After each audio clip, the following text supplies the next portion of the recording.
নমস্কার। আজ ২৬শে জানুয়ারি, ভারতের প্রজাতন্ত্র দিবস। এই দিনটা কিন্তু শুধু একটা ছুটির দিন বা উৎসবের দিন নয়। আজ আসুন আমরা সবাই মিলে নিজেদের ভেতরের ভারতীয় সত্তাটাকে একবার প্রশ্ন করি। আচ্ছা, একটা খুব সহজ প্রশ্ন দিয়ে আজকের আলোচনাটা শুরু করা যাক।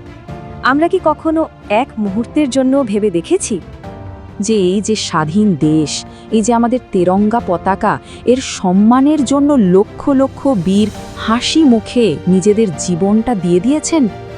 অথচ আজকে সেই দেশেরই নাগরিক হয়ে আমরা একটা সামান্য ট্রাফিক সিগন্যালও মানতে চাই না। ভাবুন একবার, কত বড় একটা বৈপরীত্য! কি অদ্ভুত, তাই না? আর শুধু তো ট্রাফিক সিগন্যাল নয়, আমরা কেমন অবলীলায় দেশের রাস্তাঘাট নোংরা করি। চোখের সামনে কোনো অন্যায় হতে দেখলে প্রতিবাদ করা তো দূরের কথা, চুপচাপ পাশ কাটিয়ে চলে যায়।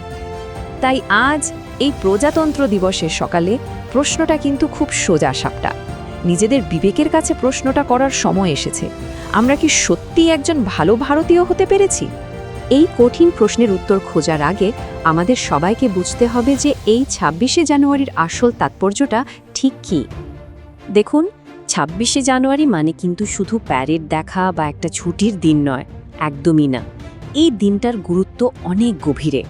ঠিক এই দিনেই ভারত তার সংবিধান পেয়েছিল। এই দিনেই আমরা একটা স্বাধীন, সার্বভৌম, গণতান্ত্রিক দেশ হিসেবে পৃথিবীর সামনে মাথা তুলে দাঁড়িয়েছিলাম। আর এই সংবিধান, এটা শুধু একটা বই নয়, এটা আমাদের দিয়েছে কিছু অসাধারণ অধিকার।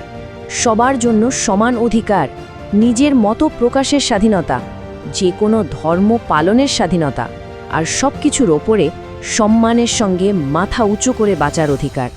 কিন্তু প্রশ্ন হলো, আমরা কি এই মহান অধিকারগুলোর দাম দিচ্ছি? অধিকারের কথা তো হলো, এবার চলুন একটু আয়নার সামনে দাঁড়াই, আমাদের আজকের ভারতের কিছু কঠিন সত্যি সেগুলোর মুখোমুখি হওয়া যাক। আজ যদি দেশের সবচেয়ে বড় সমস্যাগুলোর কথা বলি, কি বলুন তো? দুর্নীতি, বেকারত্ব, অশিক্ষা, মেয়েদের নিরাপত্তা নিয়ে চিন্তা, আর তার সাথে পরিবেশের যে কি অবস্থা তা তো আমরা সবাই জানি। সত্যি বলতে কি, এই লিস্টটা দেখলে মনটা ভারাক্রান্ত হয়ে ওঠে। আর আমরা কি করি? খুব সহজে সব দোষটা সরকার বা সিস্টেমের ঘাড়ে চাপিয়ে দিই, ভাবি আমাদের দায়িত্ব শেষ। কিন্তু সত্যি কি তাই? এই সব কিছুর জন্য কি শুধু সরকারই দায়ী? না, আমরাও দায়ী। হ্যাঁ, ঠিকই শুনছেন, আমরাও দায়ী। যখন আমরা একটা ছোট নিয়ম ভাঙি, যখন কোনো অন্যায় দেখেও না দেখার ভান করি, যখন নিজের সামান্য সুবিধার জন্য দেশের ক্ষতি করি, তখন দায়টা আমাদেরও।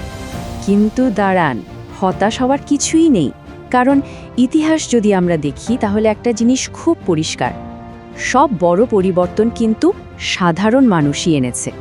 আর এটাই আসল কথা।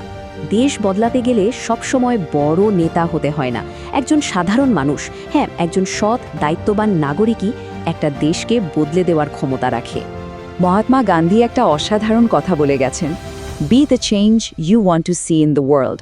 মানে আপনি দুনিয়াটাকে যেমন দেখতে চান, সেই বদলটা আগে নিজের মধ্যে নিয়ে আসুন।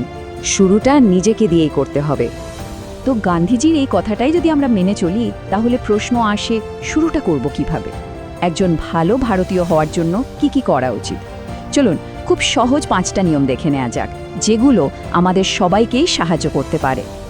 1 নম্বর, আইন মেনে চলুন। দেখুন, নিয়ম ভাঙাটা কোনো স্মার্টনেস নয়, ওটা আসলে দেশের প্রতি ভালোবাসার অভাব। 2, নিজের কাজে সৎ থাকুন, কারণ আজ যেটাকে ছোট অসততা বলে মনে হচ্ছে, সেটাই কিন্তু কাল বড় দুর্নীতির জন্ম দেয়। 3, প্রত্যেকটা মানুষকে সম্মান করুন, তার ধর্ম কি, জাত কি সেটা বড় কথা নয়, সহানুভূতি রাখুন, কারণ এই বিভিন্নতাই আমাদের দেশের আসল শক্তি। 4, দেশের সম্পত্তি রক্ষা করুন। এই যে রাস্তা, পার্ক, ট্রেন, এগুলো তো আমাদের সবার, আমাদের নিজেদের জিনিস। আর 5 নম্বর, সমাজের জন্য কিছু করুন। খুব বড় কিছু হতে হবে তার মানে নেই, আপনার একটা ছোট্ট চেষ্টাও কিন্তু অনেক বড় বদল আনতে পারে। আর এই ছোট ছোট পদক্ষেপগুলো, আজকের এই ছোট ছোট প্রতিজ্ঞাগুলোই কিন্তু গড়ে তুলবে আমাদের স্বপ্নের ভারতকে, আগামীকালের এক শক্তিশালী, গর্বিত ভারত।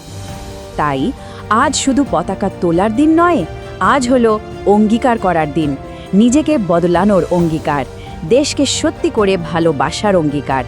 চলুন আজ আমরা সবাই মিলে মনে মনে এই প্রতিজ্ঞাগুলো করি।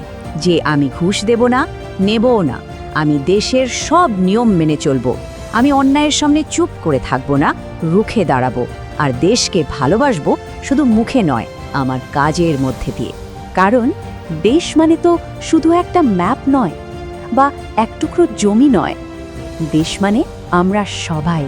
আমাদের সবার চরিত্র মিলেই তো তৈরি হয় দেশের চরিত্র। আমার এই কথাগুলো যদি আপনাদের মনে একটু দাগ কেটে থাকে তাহলে কমেন্টে লিখুন, I am a responsible Indian. চলুন আজ থেকে এটাই হোক আমাদের নতুন পরিচয়, একজন দায়িত্বশীল ভারতীয়। জয় হিন্দ, বন্দে মাতরম।